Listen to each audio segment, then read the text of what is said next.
Назначение и виды механизированных топливных агрегатов.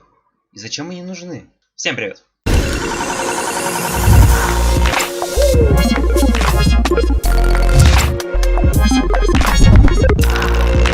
Механизированные заправочные агрегаты предназначены для доставки, дозировки и выдачи нефтепродуктов, таких как бензин, дизель и тому подобное. Свое применение они нашли в таких сферах деятельности, как ЖКХ, сельское хозяйство, строительство, а также в нефтяной сфере, которая осуществляет перевоз нефтепродуктов от, скажем так, завода, который создает топливо, до АЗС, автозаправочных станциях.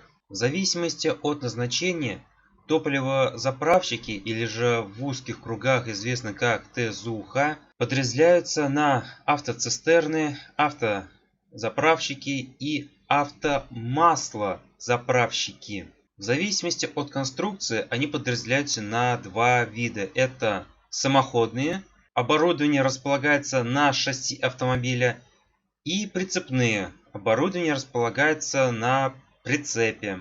Также топливозаправщики, они могут выполнять функцию не только как перевозки топлива, но и заправки автотранспортных средств. Автоцистерны могут перевозить только топливо с нефтебазы на автозаправочные станции. Помимо топливозаправщиков, есть еще один вид горючих смазочных материалов, которые тоже перевозятся, а именно масло. Для перевозки масла сконструирован специальный масляный заправщик, предназначен для транспортировки, дозирования и отпуска масла. То есть, по сути, выполняем все ту же самую функцию, но только с маслом. И сегодня это все, что я хотел вам рассказать. Надеюсь, моя информация была полезной и интересной. Я кому-то смог в этом помочь.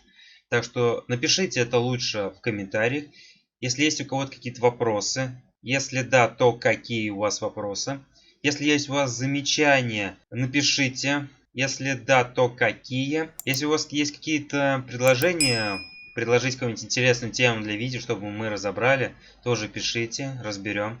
Не забывайте про лайки, комментарии, ставить колокольчик, обращать внимание на подсказки. Также обращайте внимание на вкладку на моем YouTube-канале «Обсуждение». Я пишу там некоторые сообщения. Прошу, пожалуйста, обращать на это внимание. А пока что на этом все. Всем спасибо. До новых встреч.